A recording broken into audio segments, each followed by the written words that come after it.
खुलुमबाय दिनै 31 जानुवारि मैया मिथिनो मोननाय बायदिब्ला नियानि आन्दाराव केस नांनानै थानाय सानै एनडिएफबि संबिजिरनि केडारफोरखौ जियालनिफ्राय उदां खालामनाय जाबाय होननानै जोङो मिथिनो मोनदों।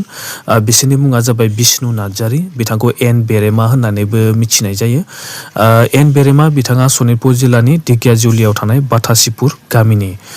बिथाङाबो उदां जाबाय आरो लोगोसे गुबुन सासेनि मुङा जाबाय अजय बसुमतारी। बिथांखौ बि बुहुम होननानैबो मिथिनाय जायो।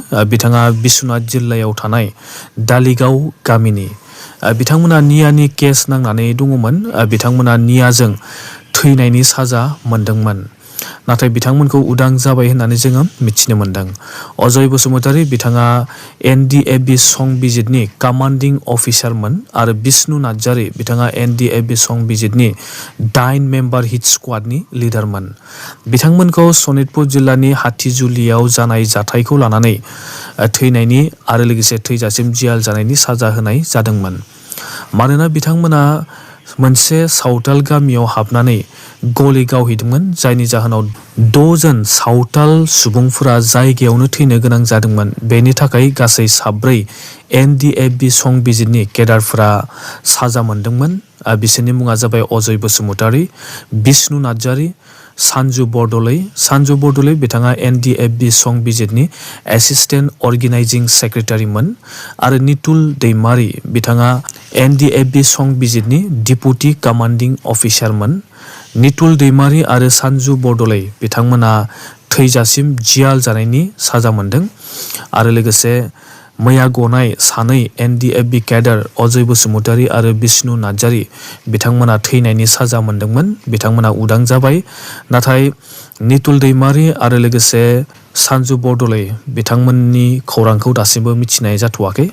मैया आसामनि chief minister doctor Himanta Biswa Sharma बिथाङा मिसिंफोरनि युथनि फोरबोआव बाहागो लानानै बुंदोंदि जुदि गलाघाटनिफ्राय धुब्रीसिम दैसा सेरनि ओनसोलफोराव मिसिं हारिनि सुबुंफोरा थाहैनो हायोब्ला रावबो मिया बांलादेशिया जोंनि हाखौ दखल खालामनो हानाय नङा होननानै हिमन्त बिश्व शर्मा बिथाङा बुंदों। 2026 मायथाइनि इलेक्शन सफैनाय लोगो लोगोनो आसामाव मियाफोरखौ होखारनो थांखि लानायखौ नुनो मोनदों। बिथाङा आरोबाव बुंदोंदि हाई स्कुलनि हिस्टरि बिजाबखौ आरोबाव गोदानहै लिरफिननाय जासिगोन, मानोना लाचित बरफुकन बिथांजों भाग हाजरिकाया लोगो नांनानै सरायघाटआव दावहा नाङाखै। मिसिंफोरनि लिडार मिरी हेन्डिक बिथाङासो मगलफोरजों दावहा नांदोंमोन। इस्माइल सिद्दिक बिथांखौनो भाग हाजरिका बुंनाय जायो। बिथाङा सासे मुस्लिम। बिथांनि मुंखौ दाननो नागिरदों होननानै जोङो मिथिनो मोनदों, मानोना भाग हाजरिका एबा इस्माइल सिद्दिक बिथाङा सरायघाटआव दावहा नांनायाव बाहागो लायाखै। बेनिखायनो हाई स्कुलनि हिस्टरि बिजाबखौ गोदानहै लिरफिननाय जासिगोन आरो मैया बिथाङा मिसिं युथ फेस्टिभेलनि थाखाय 100 कौटि रां होगोन होननानै बिथाङा बुंदों। पिएम किसाननि 22थि पेमेन्टआ माब्ला हाबगोन? बेनि खौरां लानानै फैदों। पिएम किसाननि 21थि पेमेन्टखौ 2025 मायथाइनि 19 नभेम्बर खालारखालि सोना होनाय जादोंमोन। पिएम किसाननि रांखौ दान मोनब्रैजों खनसे सोना होनाय जायो। 2000 रां सोना होयो, बोसोराव 6000 रां मोनो। बे बारनि 22थि पेमेन्टखौ फेब्रुवारि दाननि गिबि सप्ता एबा नैथि सप्तानि गेजेराव मोननो हागौ होननानै जोङो मिथिनो मोनदों। 15 फेब्रुवारि खालारनि गेजेराव नङाब्ला मार्चनि गिबि सप्तायाव बे पिएम किसाननि रांखौ हाबगोन होननानै जोङो मिथिनो मोनदों। डक्टर अजित बर' बिथाङा भारत शिक्षान रत्न एवार्ड 2025 बान्थाखौ मोननो हाबाय। बिथाङा सासे इउटिउबारबो आरो बिथांखौ गसाइगाव बिएड कलेजनि प्रिन्सिपालबो होननानै जोङो मिथिनो मोनदों। बे भारत शिक्षान रत्न एवार्ड बान्थाखौ doctor Sarvepalli Radhakrishnan teacher welfare एस'सिएशनआ होयो। बे बान्थानि गेजेरजों मोनसे ट्रफी होनाय जायो, मेडेल होनाय जायो आरो गांसे सार्टिफिकेट अफ एक्सिलेन्स होनाय जायो। डक्टर अजित बर' बिथांनि सोलोंथाइखौ नायोब्ला बिथांहा गोबां डिग्री दङ, जेरै बिथाङा एमए पास, एमफिल दङ, पिएइचडिबो दङ, डक्टर अफ लेटार्सबो बिथाङा खालामबाय। डक्टर अफ लेटार्सआ पिएइचडिनिबो गोजौआव। बिथाङा सासे फोरोंगिरिल' नङा, नाथाय सासे डिस्टिंगिउस स्कलारबो।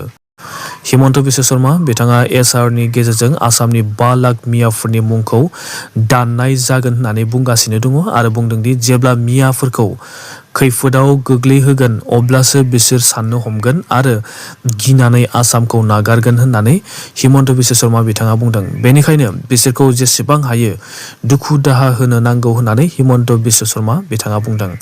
नाथाय बिटिसिनि मोनबा जिल्ला उदालगुरि जिल्ला, बाक्सा जिल्ला, चिरां, क'क्राझार आरो तामुलपुर जिल्लायाव एसआर जानो होआ होननानै हाग्रामा महिलारि बिथाङा बुंदों। एसआर जायोब्ला गोबां मुस्लिमफोरनि मुंखौ भटार लिस्टनिफ्राय दाननानै होनाय जागोन आरो होखारहरनाय जागोन। हाग्रामा महिलारि बिथांनि डिसिसन लानायखौ बिटिसिनि मियाफोरा जोबोद मोजां मोनदों। मानोना बिटिसिआव थानाय जेसेबांखि मुस्लिमफोर दङ बिथांमोनखौ एसआर खालामनाय जानाय नङा, माने बिथांमोनखौ भटार लिस्टनिफ्राय दाननाय जानाय नङा होननानै जोङो मिथिनो मोन्दों। मानोना 2003 मायथाइनि सिगांनिफ्राय बिटिसिआव जेसेबांखि हारिनि मानसिफोर दङ, मिया जानो हागौ एबा एसामिस, नेपालि जेसेबांखि हारिनि मानसि थाया मानो बिथांमोनखौ होखारनाय जानाय नङा होननानै हाग्रामा महिलारि बिथाङा बुंदों। बिटिसिआव मुस्लिमनि अनजिमा बारिनायखौ हाग्रामा महिलारि बिथाङा होबथानो नाजागोन ना नाजाया बेखौ जों उनावसो मिथिनो मोनसिगोन। हम मिनिस्टार अमित शाह बिथाङा मैया डिब्रुगड़आव नैथि आसाम लेजिस्लेटिभ एसेम्बलि कमप्लेक्सनि अन्थाइ खाम्फाखौ गायसनहैबाय आरो बेनि थाखाय 1715 कौटि रां बाहायनाय जागोन होननानै जोङो मिथिनो मोन्दों। अमित शाह बिथाङा बुंदों दि बे बाराव 2026 मायथाइनि इलेक्सन गेलेनानै आसामाव मोननै खामानि मावनो बिजेपि पार्टिया थांखि लादों। मोनसेया जाबाय डेभेलपमेन्ट आरो गुबुन मोनसेया जाबाय रैखाथि। बिटिसिआव थांनाय 5 बोसोराव गोजोननि थाखाय खामानि मावबोदोंमोन। बे बाराव डेभेलपमेन्टनि खामानि मावनाय जागोन होननानै जोङो मिथिनो मोन्दों। बिजेपि पार्टिया 2026 मायथाइनि इलेक्सनखौ देरहानानै सरकार दानो हायोब्ला बे बाराव बांलादेशिफोरखौ सिनायथि खालामना होखारहरनायनि खामानि मावगोन होननानै अमित शाह बिथाङा बुंदों। मानोना जेब्ला कंग्रेस पार्टिया सरकार सालायदोंमोन आसामाव, बे समाव आसामाव 64 लाख मुस्लिमफ्रा गुबुन हादोरनिफ्राय आसामाव फैनानै थाफैदों आरो आसामनि 7टा जिल्लाफोराव दा मुस्लिमफोरा मेजरिटि जानानै दङ होननानै अमित शाह बिथाङा बुंदों। आसामनि अल आसाम मुस्लिम पार्सनेल बर्ड मुंनि आफादा मैया हिमन्त बिश्व शर्मा बिथांनि एगेन्स्ट एफआइआर होदों होननानै जोङो मिथिनो मोन्दों। मानोना हिमन्त बिश्व शर्मा बिथाङा मियाफोरखौ बांलादेशी होननानै बुंनायखौ लानानै मोजां मोनाखै। बे बर्डआ हिमन्त बिश्व शर्मानि हेंथा एक्सन लानो नांगौ होननानै सुप्रिम कर्ट आरो प्रेसिडेन्ट द्रौपदी मुर्मु बिथांमोनखौ खावलायदों आरो लोगोसे एमपि गौरब गगৈ बिथाङाबो सुप्रिम कर्टखौ एक्सन लानो नांगौ होननानै दाबि खालामदों। महाराष्ट्रनि deputy chief minister Ajit power बिथाङा प्लेनजों थैनायनि उनाव बिथांनि हिन्जाव सुनित्रा पावार बिथांखौ डिपुटि चिफ मिनिस्टार बिबान होनो हागौ होननानै जोङो मिथिनो मोन्दों। एबसुनि प्रेसिडेन्ट दिपेन बर' बिथाङा बुंदों दि हाग्रामा महिलारि बिथाङा बिश्वनाथ जिल्ला सनितपुर जिल्लानि आद्रा थानाय बर' गामिफोरखौ बिटिसि ओनसोलाव सोनो थाखाय सरकारखौ दाबिनो नांगौ होननानै दिपेन बर' बिथाङा हाग्रामा महिलारि बिथांखौ खावलायदों। बिश्वनाथ जिल्ला आरो सनितपुर जिल्लानि जेसेबांखि बर' गामिफोर दङ बेफोर गामिफोरखौ बिटिसिआव सोनो नांगौ होननानै दिपेन बर' बिथाङा खावलायदों। बिथांनि खावलायनायखौ हाग्रामा महिलारि बिथाङा खोनासंगोन ना खोनासङा बेखौ जों उनावसो मिथिनो मोनसिगोन। आसामाव बिधान सभानि इलेक्सन सफैनाय लोगो लोगोनो हाग्रामा महिलारि बिथाङा इउपिपिएल पार्टिखौ गोबां एटेक खालामनायखौ जोङो दा नुनो मोन्दों। इउपिपिएल पार्टिया गैलिया, इउपिपिएल पार्टिया जोब्बाय होननानै हाग्रामा महिलारि बिथाङाबो दा बुंगासिनो दङ आरो बै समाव इउपिपिएलनि प्रमद बर' बिथांमोनाबो बिपिएफ पार्टिया जोब्बाय, बिपिएफ पार्टिया गैला, बिपिएफ पार्टिखौ रावबो आरोबाव मिथिनाय नंलिया होननानै प्रमद बर' बिथांमोनाबो बेबायदि लेक्सार होदोंमोन। दा हाग्रामा महिलारि बिथाङाबो सरकार फैनायनि उनावनो इउपिपिएल पार्टिखौ थैनाय पार्टि, इउपिपिएल पार्टिया जेननाय पार्टि, हाग्रामा महिलारि बिथाङाबो दा खेथेर लादों। बेनिखायनो हाग्रामा महिलारि बिथाङाबो बै समाव बुंजानाय बाथ्राखौ दा प्रमद बर' बिथांखौबो दा बिथाङा बुंगासिनो दङ। नोंथांमोना भिडिअखौ मोजां मोनबायब्ला मोनसे लाइक खालामदो, शेयार खालामदो आरो लोगोसे चेनेलाव गोदानबा चेनेलखौ साबस्क्राइब खालामनानै लानो दाबाव। दासिमनि रादाबा एसेनोसै। Thank you.